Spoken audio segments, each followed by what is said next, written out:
Students, मैं सुषमा त्रिपाठी। हम लोग भोजस्य औदार्यम पाठ पढ़ रहे थे। इसका 2 वीडियो भेजा जा चुका है, आज ये तीसरा वीडियो है। तो आज हमें यहाँ से पढ़ना है। राजा तुष्टम तस्मै प्रति अक्षरम लक्ष्यम ददौ। राजा ने तुष्टा मतलब संतुष्ट होकर, तस्मै मतलब उसको, प्रति अक्षरम मतलब प्रत्येक अक्षर पर, लक्ष्यम मतलब लाख, ददौ मतलब दिया।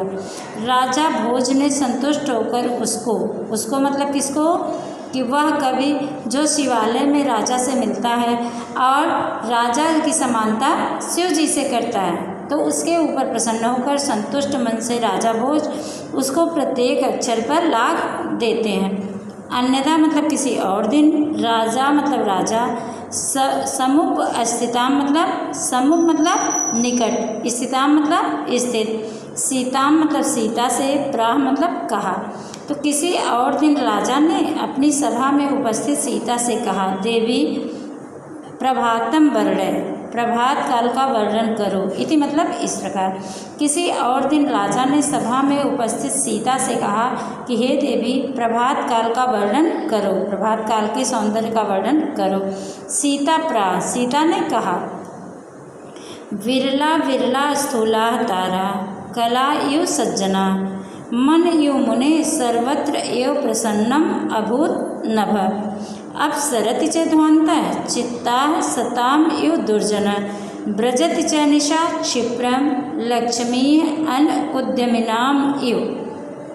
बिरला विरला मतलब कोई कोई, स्थूला तारा, स्थूला मतलब मोटे, तारा मतलब तारे, कलौ इव मतलब कलयुग की तरह, सज्जना मतलब सज्जन। ये राजा ने सीता से यह कहा कि प्रभात काल का वर्णन करो। तो वो प्रभात काल का वर्णन करती हुई कहती है कि आकाश में कहीं कहीं पर मोटे तारे दिखाई दे रहे हैं, कहीं कहीं पर तारे चमक रहे हैं, क्योंकि जब तारे तो तभी तक चमकते हैं जब तक अंधेरा होता है।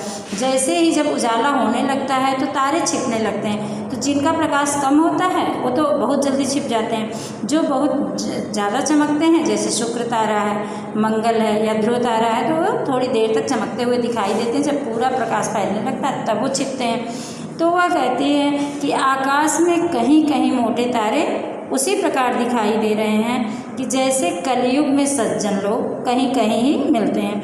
मन इव मुने, मन इव मतलब मन की तरह, मुने मतलब मुनियों की, सर्वत्र एव मतलब हर तरफ ही, प्रसन्नम अभूत मतलब प्रसन्न हो गया है, अर्थात निर्मल हो गया है, नभा मतलब आकाश, और आकाश उसी तरह निर्मल हो गया है कि जैसे मुनियों का मन स्वच्छ और निर्मल होता है, उसी प्रकार आकाश स्वच्छ और निर्मल हो गया है।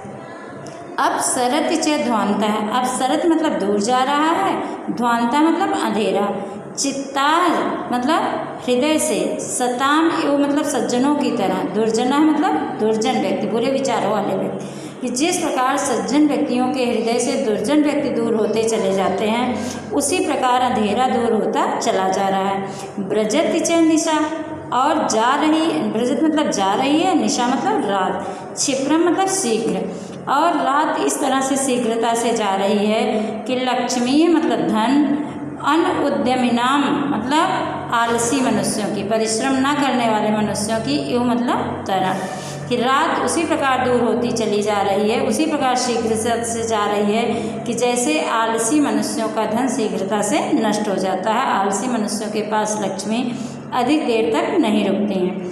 कि आकाश में कहीं कहीं मोटे तारे उसी प्रकार दिखाई दे रहे हैं जैसे कलयुग में सज्जन, और आकाश उसी प्रकार स्वच्छ हो गया है कि जैसे ऋषियों का मन स्वच्छ और निर्मल होता है, उसी प्रकार आकाश स्वच्छ हो गया है। अंधेरा उसी प्रकार दूर जा रहा है कि जैसे सज्जनों के मन से दुर्जन व्यक्ति दूर होते जाते हैं, सज्जन व्यक्तियों के मन में दुर्जन व्यक्ति निवास नहीं कर पाते हैं, वैसे सुबह होने पर अंधेरा निवास नहीं कर पा रहा है और वह दूर भाग रहा है। और रात उसी प्रकार शीघ्रता से जा रही है कि जिस प्रकार अन्य उद्यमिनाम मतलब परिश्रम ना करने वालों की, आलसी लोगों की लक्ष्मी शीघ्रता से नष्ट हो जाती हैं, उनका धन नष्ट हो जाता है, उसी प्रकार रात शीघ्रता से नष्ट होती जा रही है। रात भी अब ज़्यादा देर टिकने वाली नहीं है कि सुबह सुबह तारे कहीं कहीं दिखाई दे रहे हैं, उसी प्रकार कि जैसे कलयुग में सज्जन आकाश मुनियों के मन की तरह स्वच्छ और निर्मल हो गया है, अंधेरा उसी प्रकार भाग रहा है कि जैसे सज्जन व्यक्तियों के हृदय से दुर्जन व्यक्ति भागते हैं, और रात उसी प्रकार शीघ्रता से जा रही है कि जैसे आलसी मनुष्यों की लक्ष्मी उनसे दूर होती चली जाती हैं, शीघ्र ही उनसे दूर हो जाती हैं।